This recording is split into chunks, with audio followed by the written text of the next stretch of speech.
අත්දැකීම් විශේෂයෙන්ම මෙහෙණින් වහන්සේ නමකට දැන් කාන්තාවන්නේ පිරිමි පාර්ශවයේ ඇතැම් තැන්වල මම හැමෝටම කියන්නේ නැහැ ඇතැම් අය මෙහෙණින් වහන්සේ නමක් දැක්කහම සමහර විට තමන් වාඩි වෙලා ඉන්න ආසනයෙන් නැගිටින්නෙත් නැති අය ඉන්නවා විශේෂයෙන්ම පිරිමි අය. කියන්නේ පිරිමියා හිතනවර පුරුෂයා ඒකත් එක්ක පුරුෂාධිපත්‍යයත් එක්ක කාන්තාවකට ගරු කරන එක තමන්ට මදි පුංචිකම. එතුමිය මෙහෙණින් වහන්සේ නමක් වුණත් එයා හිතනවා පිරිමි කෙනෙක් හැටියට මට ඒක ඕනි නෑ. කාන්තාවකට මොකටද මං ගරු කරන්නේ? සමහරට හුනස්නෙන් නැගිටින්නේවත් නැහැ. ආසන දෙන්නේ නැහැ.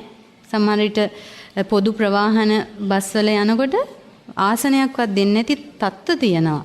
ඊළඟට ආයතනයකට ගියාට ගණන් ගන්නෙ නැහැ. වන්දනා කරන්නේ නැහැ සමහරු.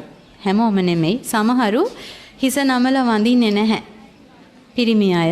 ඒ හේතුව අර කාන්තාව කියන්නේ Taman ගිහියෙක් වුණාට Taman ඉදිරියේ ඉන්න ස්ත්‍රිය පැවිද්දෙක් වුණාට ඔහු හිතනවා මම පිරිමි කෙනෙක් හැටියට මම මොකටද කාන්තාවකට හිස නමන්නේ? එහෙමයි. මම මොකටද කාන්තාවකට ගරු කරන්නේ? මං ඊට වඩා ශ්‍රේෂ්ඨයි. මම පිරිමියෙක්.